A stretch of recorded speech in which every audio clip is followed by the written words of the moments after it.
Imagine that one of your kids is in pain.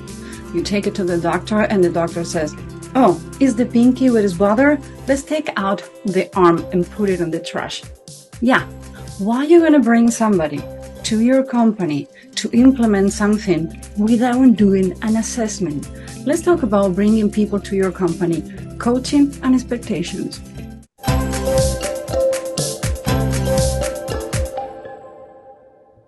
Hi, my name is Ibitz. I'm a human behavior hacker. Some people have computers, I have humans. And guess what? I have fun doing it.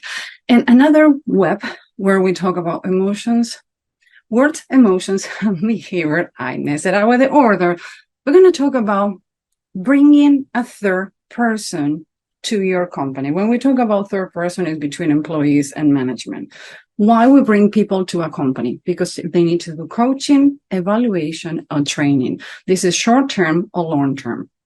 Now, when these happen, there are two factors that I found that I think is the majority why people bring external people to big companies like the Coca-Cola or PepsiCo to do training from people like me. A is bias. How many people want to tell their bosses or the human resource that PowerPoint presentation they did with that person doesn't have anything to do with the needs they have, or what they think they need is not the needs they really have, because nobody want to answer to human resource and get it against them. And another one is not to have enemies. Enemies meaning the same things as before. Nobody want to say, well, let me tell you something. The way you have been working is obsolete. Actually, it's costing to the rest of the team. Well, your sales team doesn't have any problem. Actually, it's you the one we need to work on. So when you bring someone, there are different steps in before to do implementation for people to trust you and trust the people you bring in from outside the company. They need to go for. If any of these steps, with at least 3 of the 5, then I'm going to tell you now, they don't happen naturally. You need to look in another place. First of all, evaluate. Like I told you, I cannot go to the doctor and says, my elbow, it hurt. Great. Let's take out the arm or the elbow below. Like, no, we have PT, we have X-ray, we have MRI. There's many ways that we can find out what is the problem. We need to evaluate where is the problem, who is the problem, and how is the problem has been affecting, and more important, how long it's been happening. Because when you follow the money, you follow the reason. Explain. People like me are outside thinking the box, because today I'm working with finances, tomorrow I'm working with a multinational, after that I'm working with a lawyer, after that I'm working with a sales team. So I move fast, I think fast, and I go from one topic to another. Now, the good news to bring in somebody from outside is that all that people that we train and we work with give us tools to work with you, the latest on the market, because we don't have a salary. We are updating every day what we need to do. So in order for you to understand when it's a topic, when you think you need to get explained, oh no, I know what I'm doing. I'm going to let you know what is the final decision. Like, no, you deserve to be explained how the process is going to feel.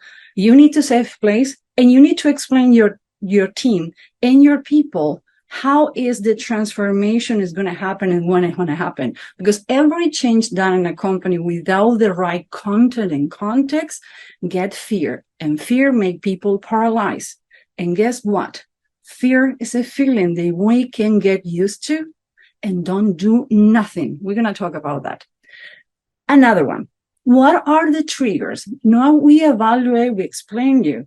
In order, before we implement and we talk about the outcome, we need to determine what are the triggers.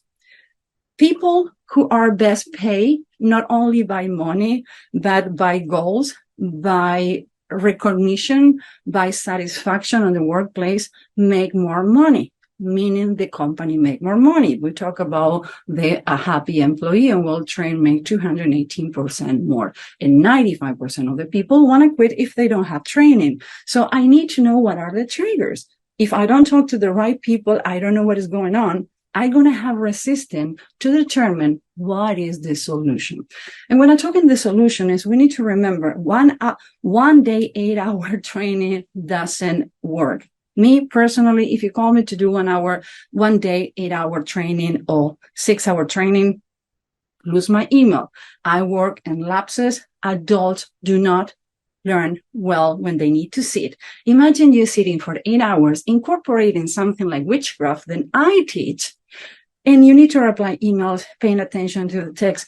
You saw my article about first impression. Most people don't want to sit there. So 8 hours, nothing is going to happen. Only 10% of the information you're going to give them is going to be retained. You need to do it slowly, periodical, and practical.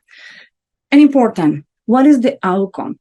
I know if I lose weight, I can fit in my nice dress. I know if I put a little more makeup, I look better in camera. So everything needs to have an outcome. What is the outcome that you're going to be implementing? Again, doing a training, doing an implementation and an outcome without informing the people of the steps is going to bring fear to your company.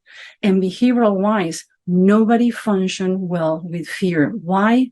Paralyzed, froze, meaning fight or flight. And none of those is good for a company, either a small, a startup, or 500 Fortune. So if you want to know more about behavior and how to implement it for yourself and talk to others how good you are doing this and being a profiler, go to the link below. And we're going to take you to Human Behavior Dictionary when we're going to learn this witchcraft.